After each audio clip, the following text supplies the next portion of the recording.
told Paul the story of this image. I was going to work. I saw this. I stopped on the White Bridge and pulled off, stood up in the sunroof and met a very nice state trooper who said, "What are you doing?" And I said, "I'm taking a picture." He said, You can't stop here. I got the flashers on. Just take your picture and go on." It's astounded. It's an old picture, but sort of nice. Yeah, I tried that once too. Let's see if this will work. No. There we go. I thought Leo was going to have a guest, so I put his name on here. And for the folks in Fredericksburg, welcome. And I'm just going to keep on going. This is a big announcement from VMFA for the Siskin Award. And I don't know who gets it, but according to the lingo here, it can be somebody who's a novice, but it can be somebody who has experience as well. Early to mid-career artists demonstrated commitment to their practice, etc., but it's unrestricted $25,000. So, and the thing closes September 1st. So if you know somebody that's deserving of this, put them up, or I guess you can put up yourself. I don't know. But a pretty significant award. Thanks to Jamie Hayes for the July evaluations, and thanks to our AV team for getting that up on the YouTube channel. Jane's message is looking ahead on September 9th with David Everett. And the Print Palooza, you can bring 4 prints for critique at the 6 o'clock hour. The assigned subject is lights in the night. And if you want details, it's in the CCR magazine. Absolutely.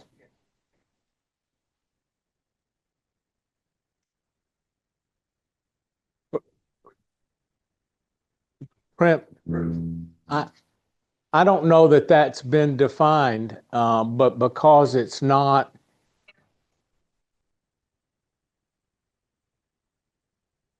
I don't know that that's been defined, but to me, I would say it should be okay to bring a framed print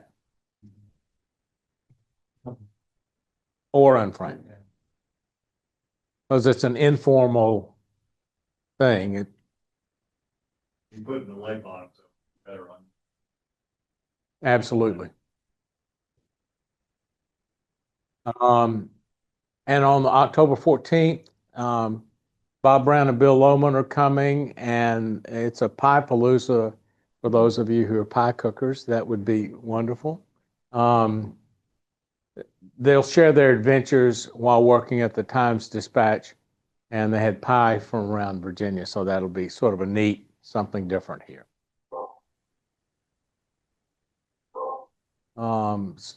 Jeff Blakely is on the Southern Exposure Spotlight in the magazine. It's a nice article. Lots of ways to stay connected. Oh, I have one other announcement. Last week, we had someone leave a small, almost messenger bag size gadget with some, what's in there? Pickles and so forth. Anyway, the point is, if you or you know who left that here, it is still here, and we don't know really what to do with it. Yes. Oh, here you go. Put it in front of the camera there. Can I? Yeah. Does that work? The initials on it are BMC. Thank you. So if you know whose that is, it's a nice carry-on. But Terry has put this in the category critiques. You can look and see how various images did and pattern your own photography to mimic some of that. Public Library was a good event, nice exhibits. It'll come down September 2, and the Beulah exhibit will be put up shortly after that. The Beulah does not have a welcoming event, but nice place, and it'll be up till mid-October.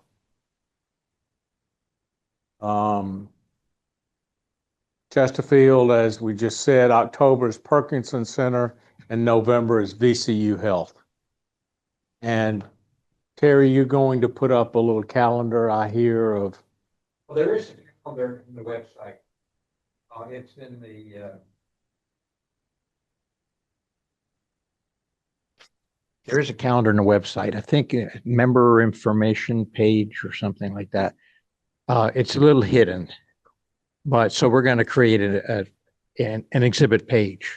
Okay. So that'll bring more prominence to exhibits. Easier to find. Easier to find. And to since we're really, doing a lot of prominence for exhibits in the club, this will help highlight our club that way. Okay, great. Joe Ring and Marianne have their activities in education, and you can look on the in the calendar or on Southern Exposure to find those events. Tonight, Mr. Ferretti is going to tell us all about astrophotography.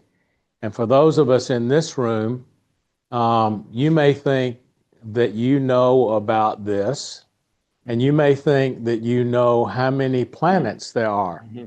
But for those of us in the room, I dare say you did not know that in 2006 they deleted Pluto. And so they're not 9 planets now, they're 8. And so that's the entirety of my knowledge base on this subject. So we look forward to hearing about not only about his experience in CoStar, but also his experience in astrophotography. The bio is here. I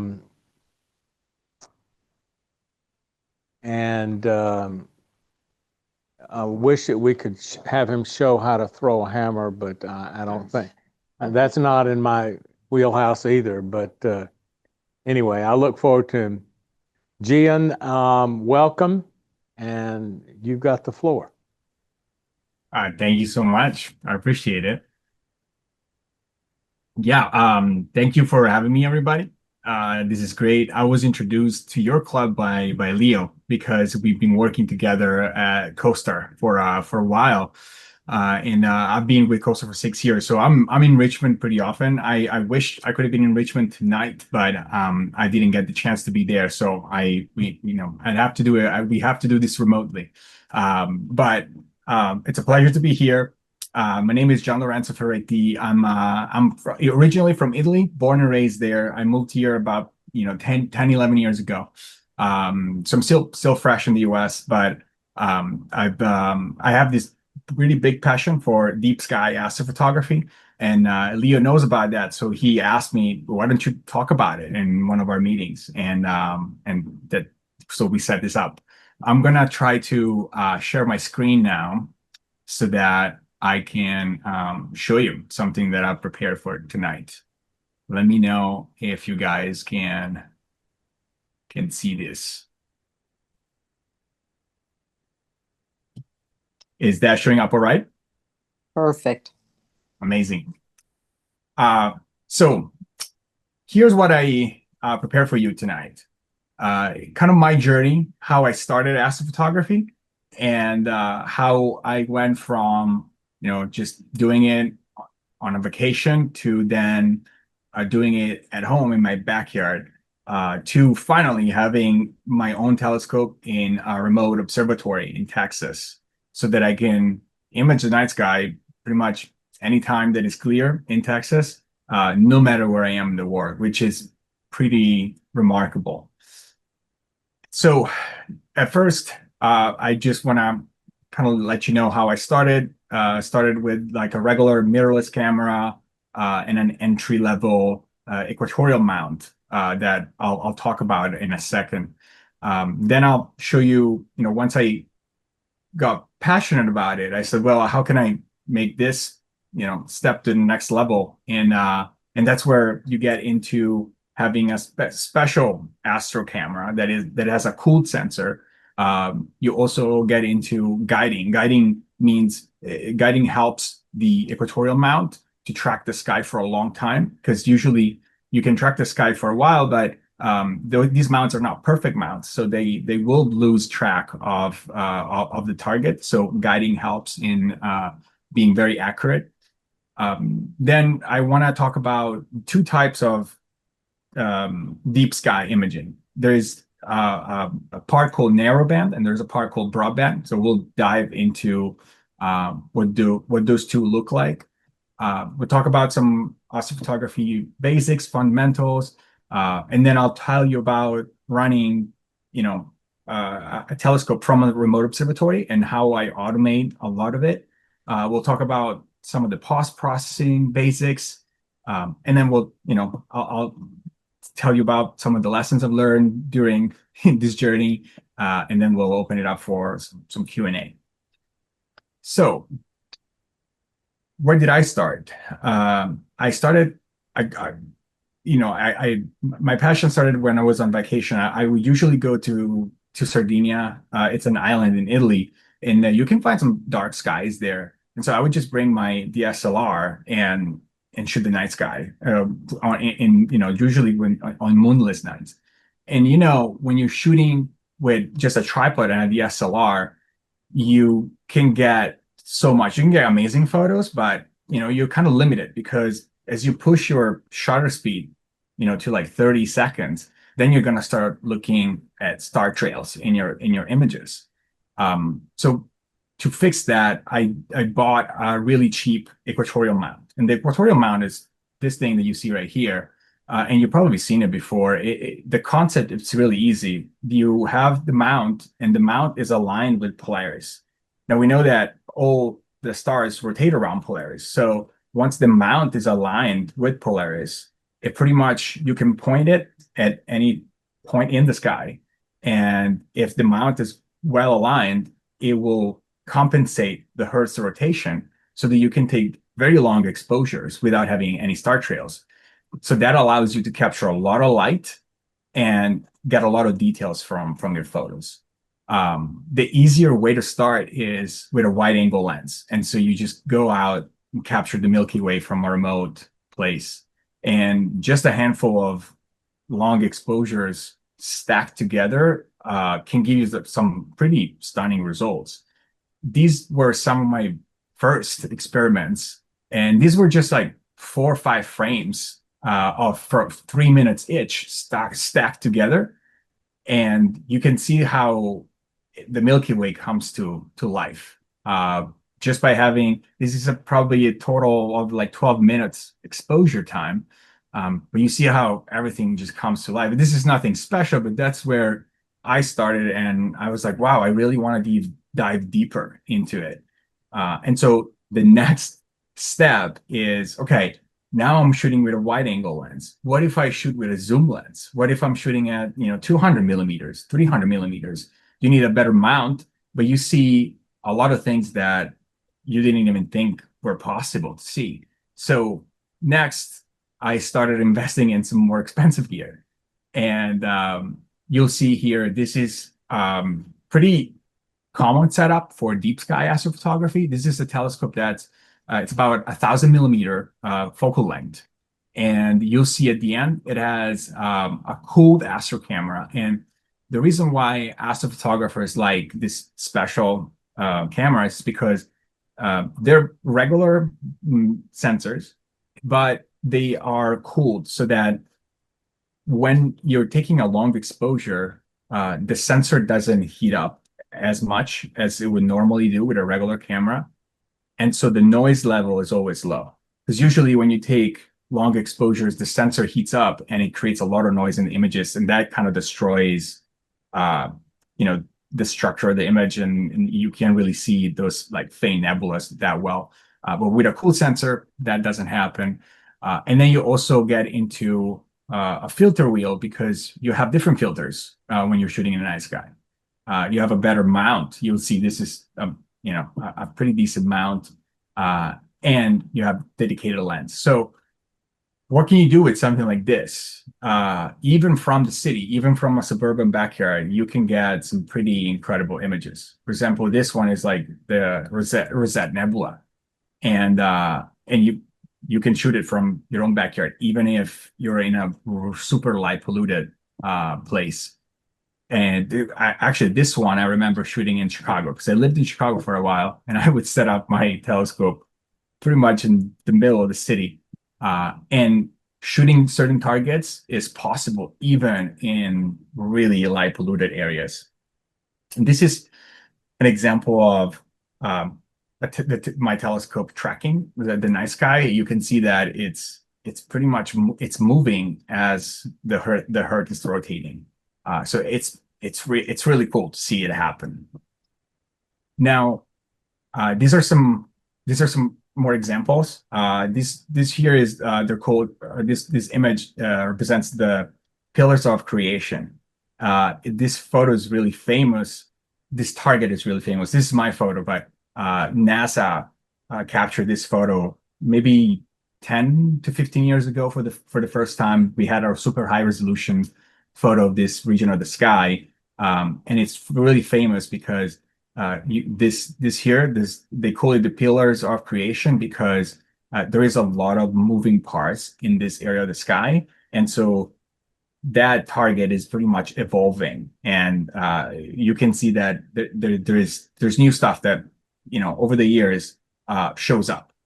So it's really interesting, and people research this all the time. And this is another one of my rigs tracking the night sky. And you can see here I'm shooting from my backyard in Florida, so it's pretty light polluted, but with a lot of integration time, so a lot of captures, you can still get a lot of really cool targets. And here is pretty much the distinction between broadband targets and narrowband targets. So the narrowband targets are easier to shoot from the city because you're shooting through certain filters that can isolate these emission lines, and so they can actually pass through light pollution. So you can isolate them, and no matter where you are in the world, you can shoot these targets, and you have some amazing results. Like this one here, this one is the Elephant Nebula. The Elephant's Trunk Nebula, and it's shot from Chicago, downtown Chicago. So it's pretty amazing that even in super light polluted places, you can still do astrophotography. Now, one thing to say about narrowband photography is these are not natural colors because these emission lines are invisible to the eye. So NASA has came up with a color. They mapped these emission lines, these different filters with specific colors, so that it's called the Hubble palette. So the Hubble telescope in space, it has these filters, these narrowband filters, and when they put the photos together, they map each color to certain emissions, and that's the result that you get by mapping this color. So technically, you wouldn't be able to really see this to the naked eye, but NASA has came up with this system where if your eye was able to see these emission lines, you would see them in these colors.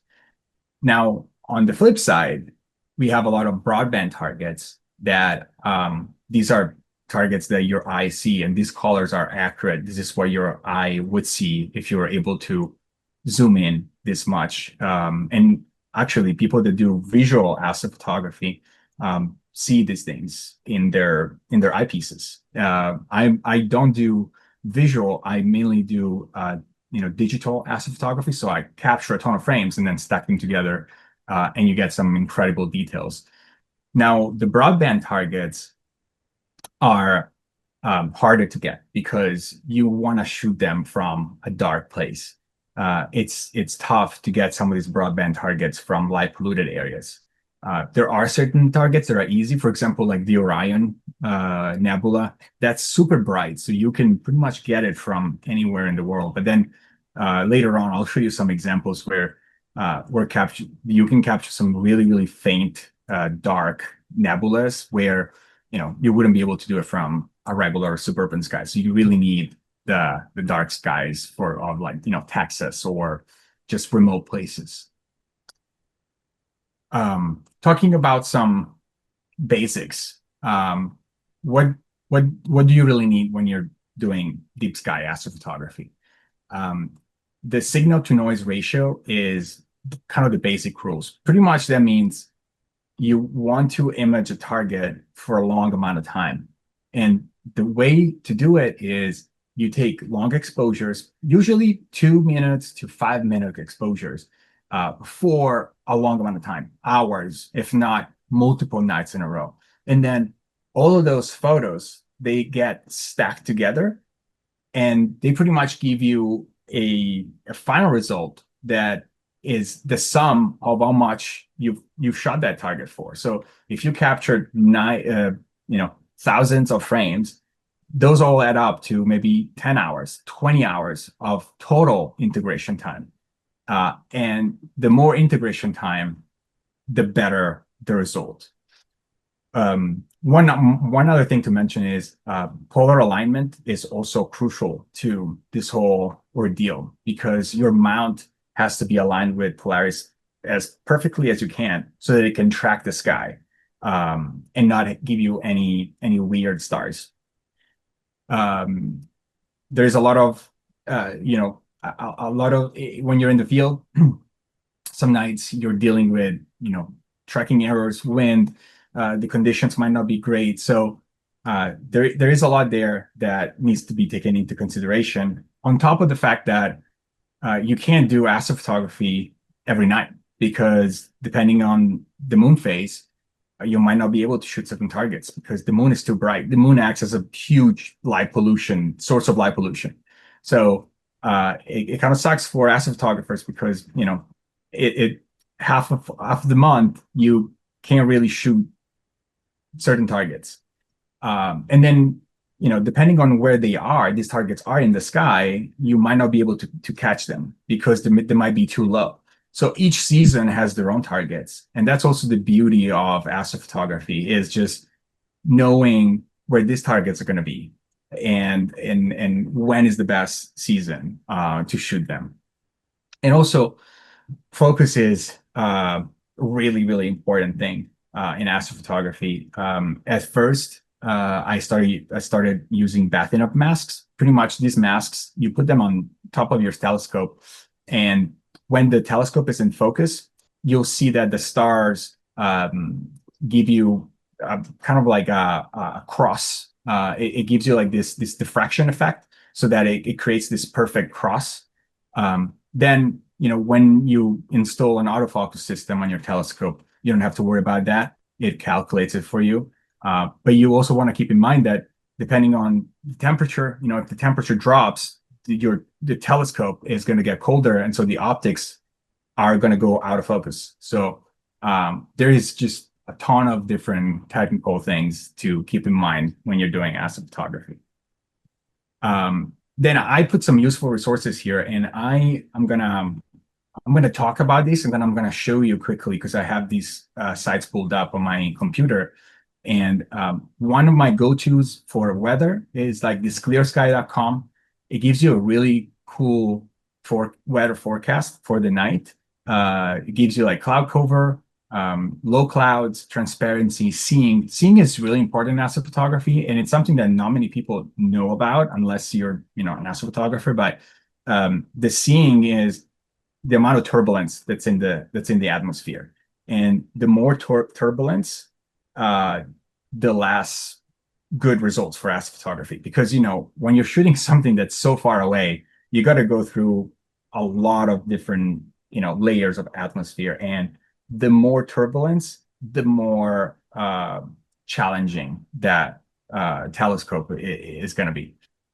Then this other website here is called telescopes.com. This is super interesting. I'll show you what it does. And also Stellarium is pretty well known. And I usually use it to see where my targets are going to be in the sky in different times of the night or even different times of the year. So now I'm going to stop here. And this is the clear sky chart. This is pretty straightforward. They have a ton of different observatories that you can pick from, so for your area. And I really like this. The weather forecast is usually pretty accurate. This one is the most interesting one of them all, because from this website, you can see all the targets that are up in the sky for, you know, this is for tonight, right? And so, for example, here, if you want to see when Andromeda is going to be up in the sky, you can just like click it. It'll give you a little description, but then it will tell you that at, you know, at my locate, actually, this is in my remote observatory in Texas. The galaxy will cross, you know, it's going to be 50 degrees up in the sky at 1:36 a.m. So you know the best time to shoot this. Usually you want to wait until it clears, you know, at least 40 degrees in the sky, because the higher it is in the sky, the less light pollution usually you have to go through. And then this is super interesting for me because this is a telescope simulator. So you can put different focal lengths here. So if you have, like, let's say, you know, 200 millimeter lens, doesn't even have to be a telescope.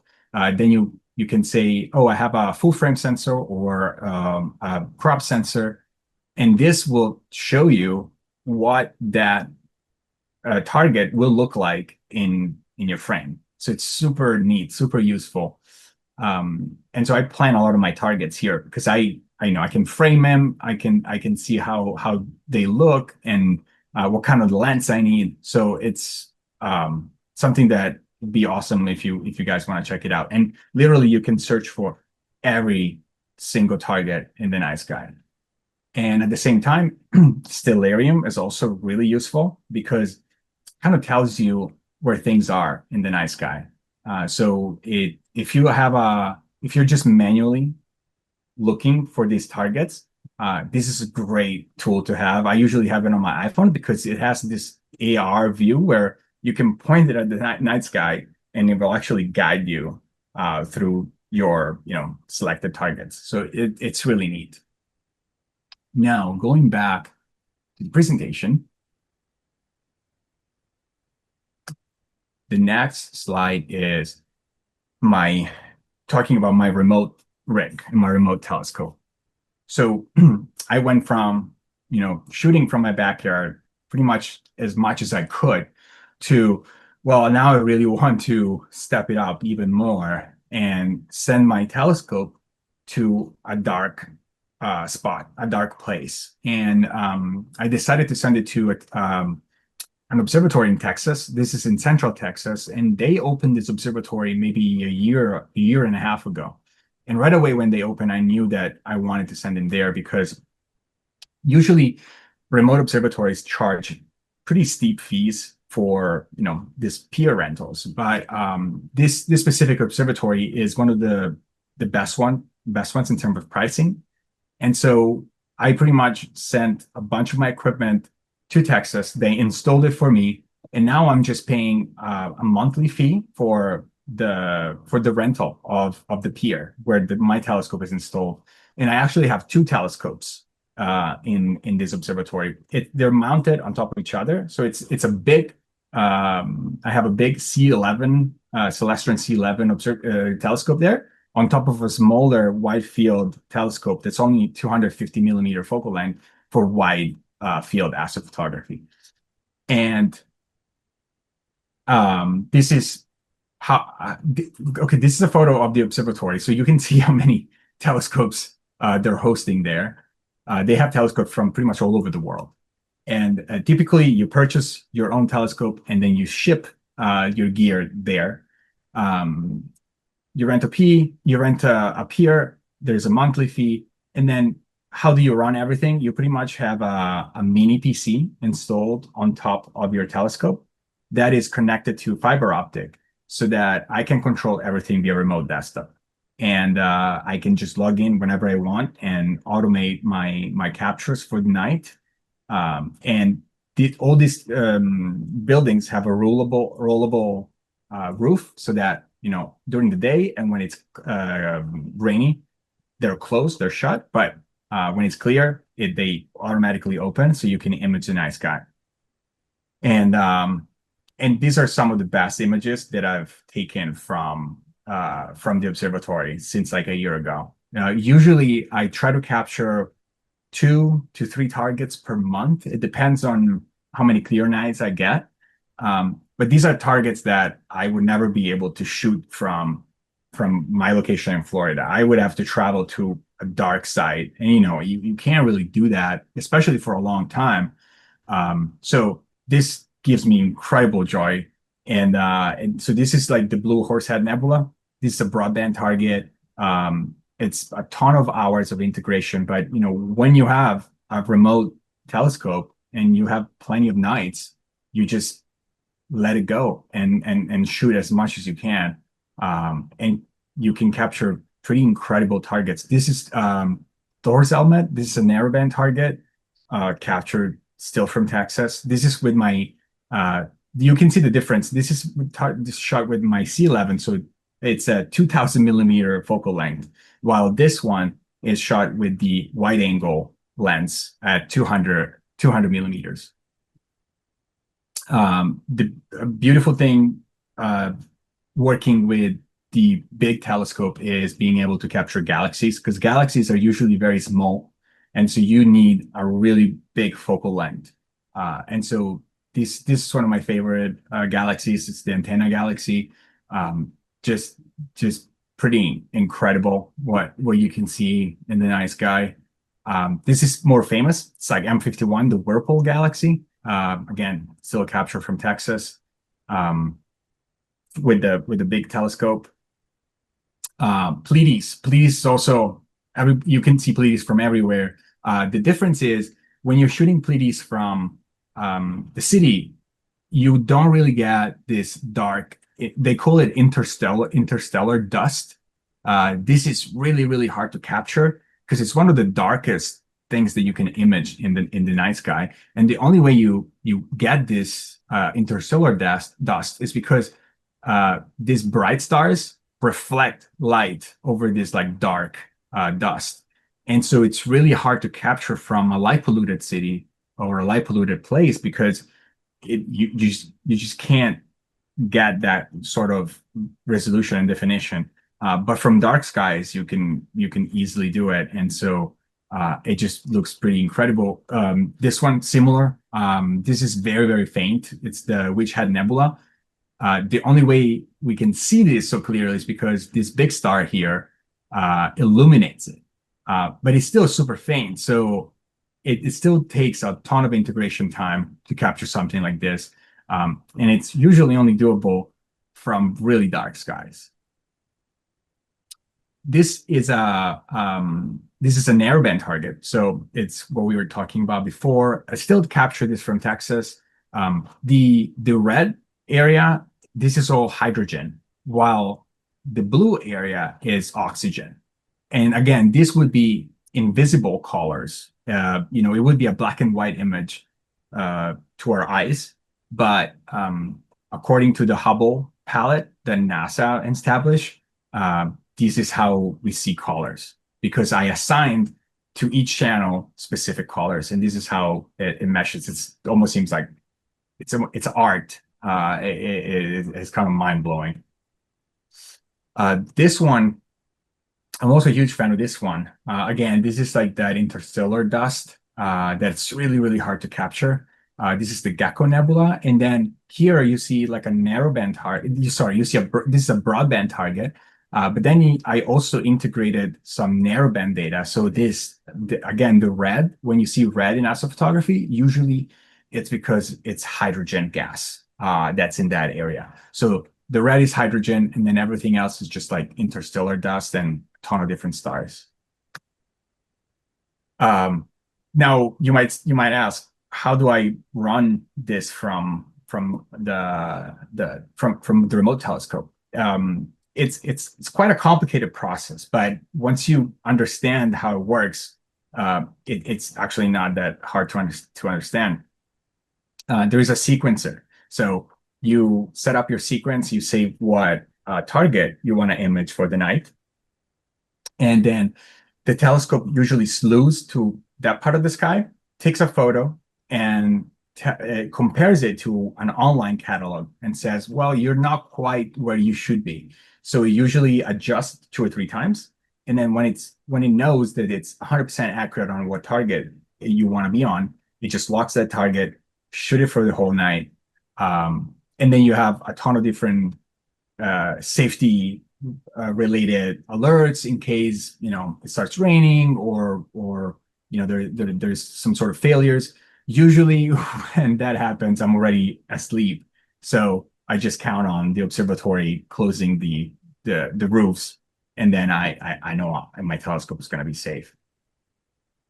This is what my sequencer looks like. It just kind of looks like you're just coding something, but tells you like target that you're shooting, how high it's going to get during the night, when you should start shooting it, when you should finish, and a lot of different variables. And then I also wanted to talk a little bit about post-processing, because like, how does this data gets processed? How does something like this come to life? And as I said before, the secret is stacking a lot of different frames on top of each other. Pretty much like it's the same concept as if you had a ton of different layers in Photoshop and then you would just like stack them. There are specialized astrophotography programs that do that. The main one is called PixInsight for astrophotographers, and pretty much does all these calculations for you where it stacks thousands of photos, of long exposure photos, into one single frame so that you can capture all the details of that specific target that you captured. There's a lot of different things that you usually do. There's like other frames that are captured to make the photo look as good as possible. For example, sometimes you might have some dust spots on your telescope.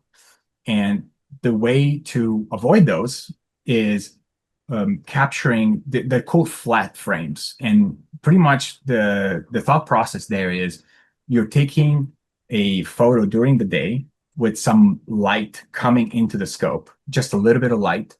Now that light is gonna show where you have this like dust spots. And then once you have 10 of these frames, you average them out, and then you input those into the post-processing stacking software, and it pretty much eliminates those dust spots from those original frames so that you end up with a really clean image, because it happens a lot to have like dust spots, especially in remote observatories. You can't always clean your telescope. I can tell the people there to clean it, but sometimes it takes days for them to get to it. So that's a way around it. And I wanted to give you a little kind of demo of what a single frame, a 3-minute frame looks like. So this is like 3 minutes on a really, really dark target. This is Bernard 175. So again, you can't really see much here. You can see some interstellar dust, but it's not really that much. It's almost nothing is really clear. But when you take thousands of these images and you stack them together, this is what you get as your final result. It's pretty mind-blowing, but this this is kind of how it works. Just the process of stacking thousands, hundreds and thousands of frames, long exposure frames. So, just wanted to talk about lesson learned during this journey, and the main thing that I want to talk about was patience, because there's a really big learning curve that's there. I mean, it's undeniable. There's so many different things that I had no idea that were going to be problems, and then I just had to figure it out and had to make thousands of mistakes during the process. So it's not easy, but I think the fact that it's super challenging is what makes it worth it for me. It's like I really want to figure this out, and so you take all these lessons and you're like, yeah, this sucks at first, but then once you finally get it going, it's really rewarding. And then you're gonna get to know the weather really well, because you're gonna see, okay, well, it seems like a clear night, but there's a lot of turbulence in the air, so I can't really do much here. So it's a constant struggle against the weather. And in terms of like tips for beginners, because I have a lot people many times they ask me like, how do I get into it? Like, where do I start? And it's usually the key is like starting simple with like, you all have a camera. These equatorial mounts, you can buy some that are like $200, $300. And that together with a wide angle lens, if you're going into a place that it's dark and you have access to the Milky Way, that alone can give you like, I don't know, a magical experience. Learning the basic of aligning your mount with Polaris is really easy. It's really not that complicated. It's actually pretty interesting. There's a lot of YouTube videos that talk about it. It's pretty cool. And then, starting with easy targets too. You can start with the moon. The Orion Nebula is, a really easy target during the winter. Those are nice because they allow you to experiment and get a sense of what astrophotography is all about. And so that's about it for me. And please, if you have some questions, comments, whatever, I'm happy to talk through everything you guys want to talk about. Question on the hours you have for each photo is like, this is 33 hours, it's 28 hours. Yep. How many photos is that?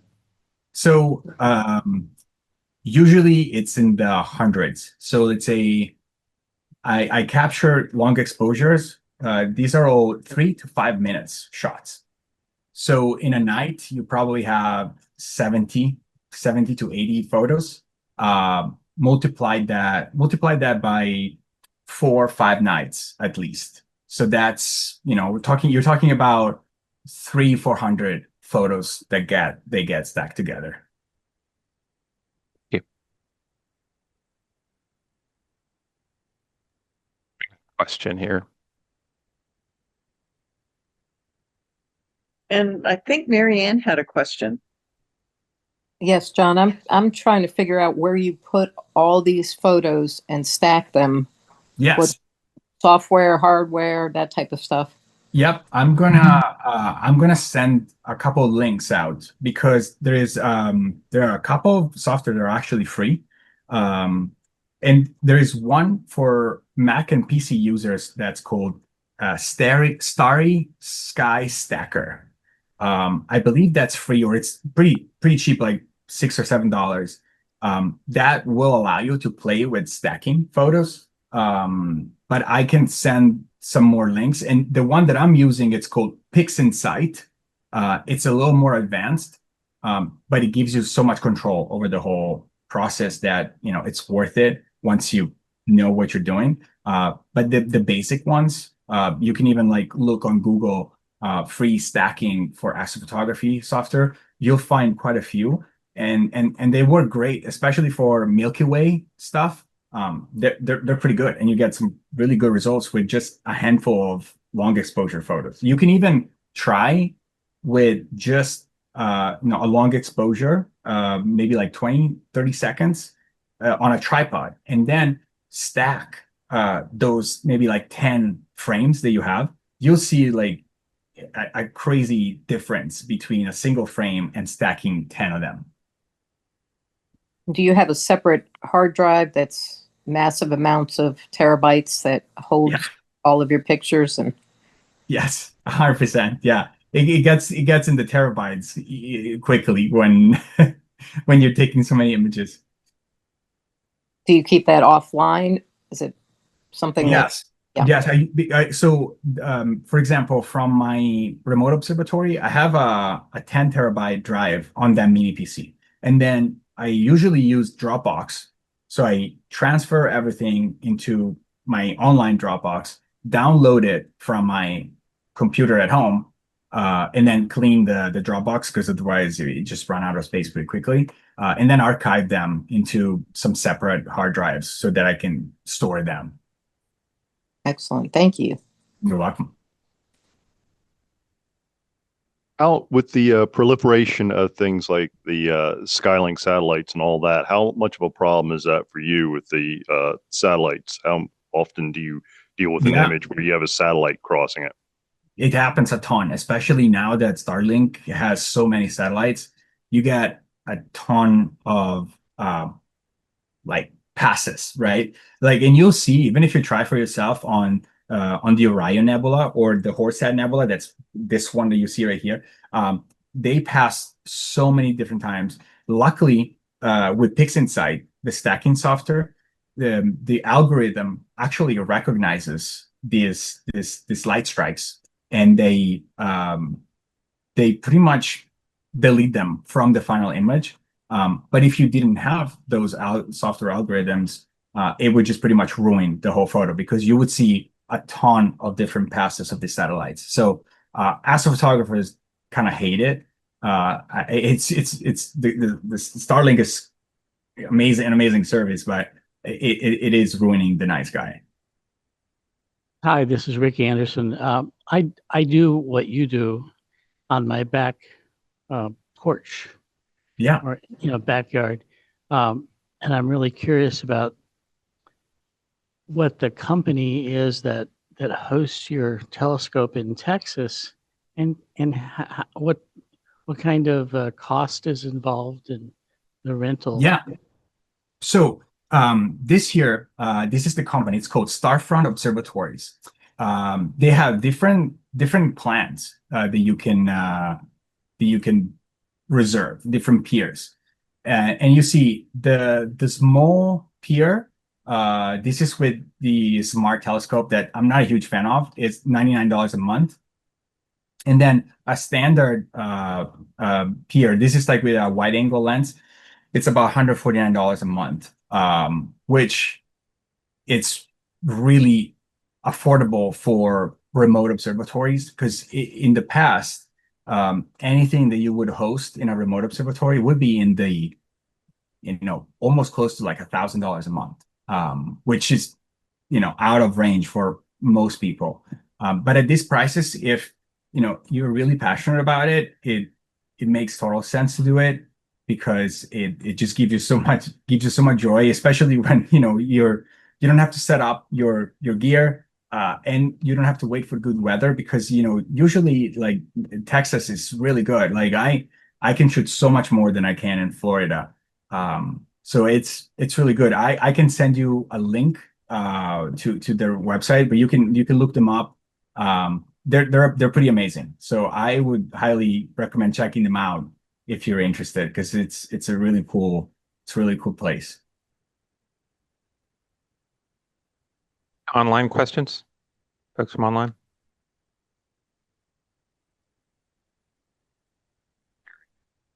No? Okay, Terry's got a question. So do they change the filters for you? Or just set them once and that's it? That was one question. With the filters, I have filter wheels for both of my telescopes. So I can remotely automate it and I can change it. Okay, and the stacking, I mean, it seems like it's very faint. So these programs have no problem, locking in on a set of points so that it can duplicate the stacking precisely. Yeah, they're really, really good. they have all sorts of like astrometric features where they know exactly what they're looking at because they plate solve these images, and then they reject the images that are not good enough. Because sometimes what I do is I do a quick pass, a preview pass, to make sure that all the images are good enough to be stacked. But sometimes something slips, and then maybe you have an image that has some light clouds. The software pretty much automatically recognizes that and rejects it from the algorithm, so it can only stack the best ones without ruining the whole stack. So it's quite the work that it does. Would you consider that AI? No, not really, because when you think about it, you're pretty much, by shooting a ton of different exposures, right? It's almost as if your telescope would be shooting a single image of ours. And clearly that's not possible, right? Because if you were to shoot a 10-hour exposure, clearly you might have some clouds that roll by and ruin the whole image. Or maybe you have a gust of wind that then, the telescope vibrates. And so you'd be losing, it almost be impossible to get an image. So that's why shooting multiple images and then stacking them together is the solution to astrophotography. But definitely, there's nothing there that's not in the sky, right? Like all the details that you see, those are there. They're not made up. Even the mapping the colors and assigning the colors for narrowband, there's a science behind that, right? Like it's like NASA saying, well, if your eyes could see those, they could see them in a certain color. So yeah, I don't think that there's anything there's manipulations or AI. I think it's a pretty cool scientific process, unless then you start making things up and putting stuff, putting different things where they shouldn't be. Like, for example, I really don't like when people do composite of the moon and the Milky Way. It's like you can't see the moon, the full moon, and the Milky Way at the same time. It's just not possible. Like, that just doesn't work, right? Scientifically. But this, to me, it's more scientific than AI or like made up. Excellent. Thank you. If Martin Evans in Richmond, if you were giving advice to a novice and the novice said, I want to do this, do I need a new camera? Do I need a new lens? I obviously need a tracker of some sort? What other things do you need at the basic startup level? Yeah. I think that any camera can at least give you some decent results on maybe even easy targets, like Orion. If you have, I would say, if you have like any DSLR, any mirrorless, what you would want is a cheap tracker that I would suggest 100%, an intervalometer, so that you can set up your 3-minute exposure, and that's about it. A sturdy tripod.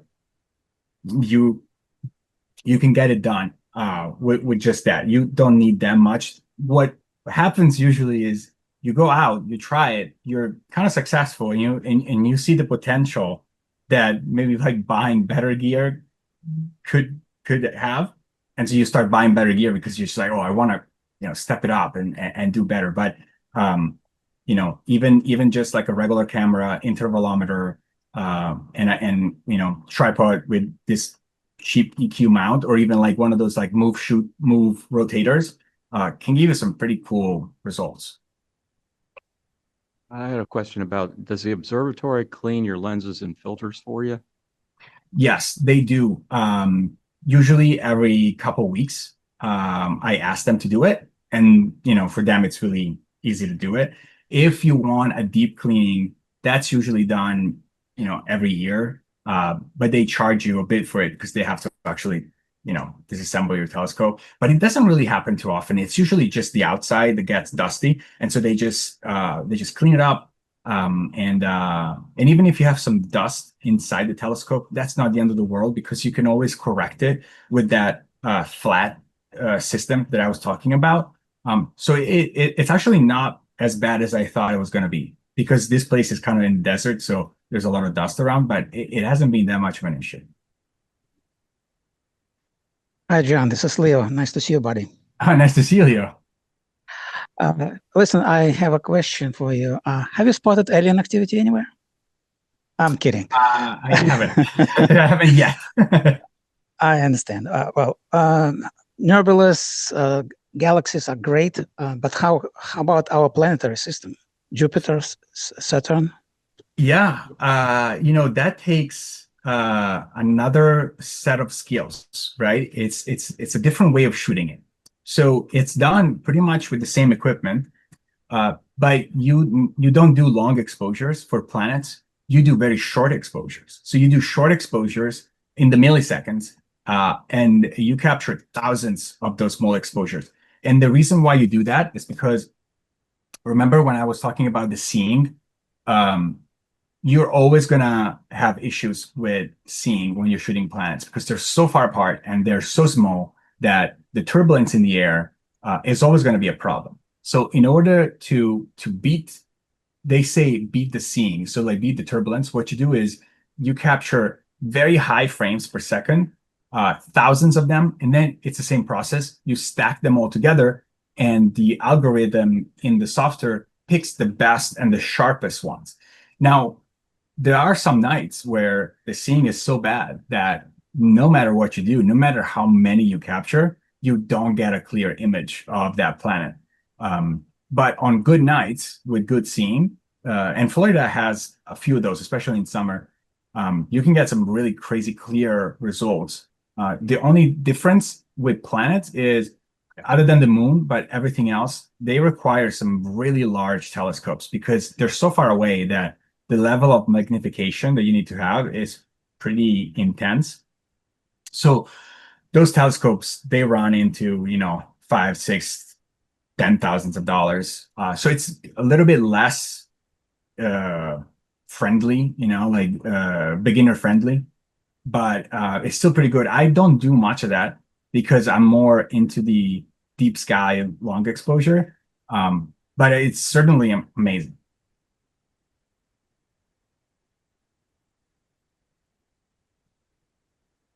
Where do you shoot in Florida where there's dark skies? Not that there are many dark skies. So a good place is in the Everglades. Everglades is a good national park.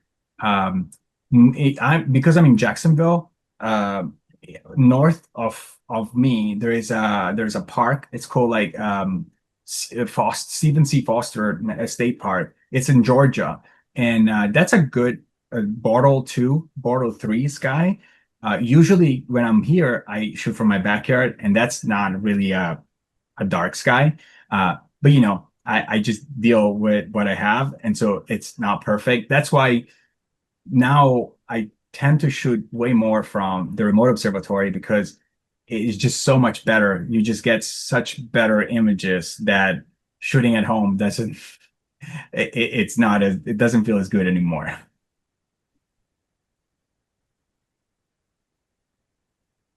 Any online questions? Yeah, I had one. At the beginning, you talked about cooled cameras. Mhm. What can any camera be converted to one of these, and what Not goes your into it new being cooled? Nikon. That ancient Nikon's not going to work, Michael. No, I know that. I know that. That can't take a film camera. Not that I know of. I don't know of conversion systems that would make it cool. Now I know of conversion systems that would make your sensor in your DSLR or in your mirrorless more sensitive to infrared light, and they also install some narrowband filters, so they almost convert them to Astro cameras. The issue is they're not cooled, so when you start taking a lot of these long exposures, the sensor heats up and the noise level goes up a ton. So I think for the cooled sensor, you need to buy one of these Astro cameras. But now they have some that are really not that expensive. I mean, they're $600-700 for a pretty decent camera. And the difference is there. You can tell. Thank you. You're welcome. And great images, by the way. Appreciate it. Thank you, Michael.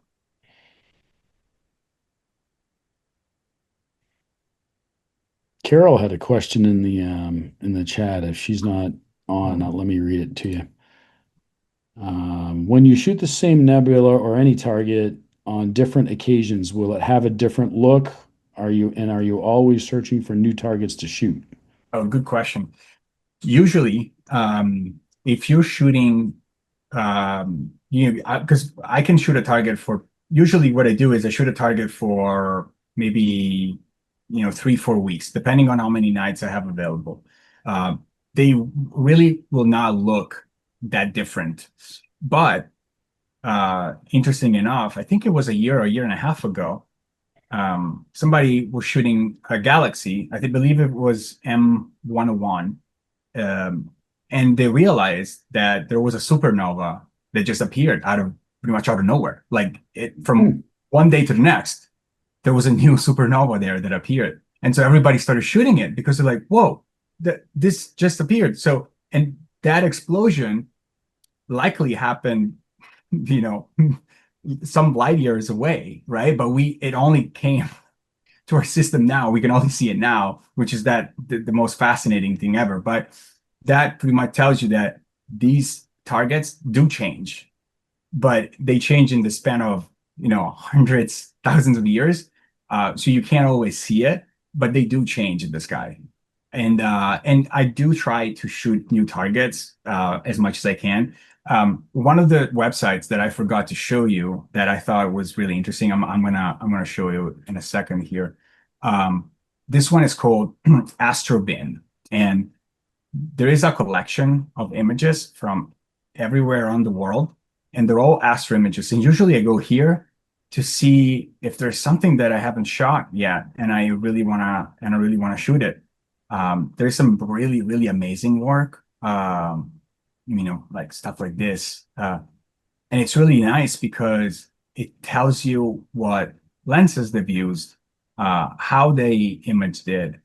So you can try to replicate it. There is some stuff here that it's really mind-blowing. So if you guys have the time, check it out. It's called Astrobin. There's also some solar imaging for those that are interested in that. So it's really cool resource, and that's where I try to get my inspiration for when I want to shoot new targets. Thank you very much. I think that this is a new area for many people, and it's encouraging that you can get into it without 3 gold bars. But the knowledge base that you have will be an inspiration for those of us sitting here who might want to do this. Thank you very, very much. You're more than welcome. Thank you for having me. Fantastic, John. Thank you so much. You're welcome. And I'm going to put something on Leo. Leo, when can we look for the video to be able to hear this again and look for the resources? I'm sorry? By midnight. By midnight. That would be great, because there's a lot of information here, and at least if you ever thought about doing it, you can start and look and get the websites and see if it piques your interest and go forward. Yeah. Okay. Any other questions? If not, then we will call it a night. Thank you. Thank you, everybody. Thank you. Have a good night. Take care. Thank you.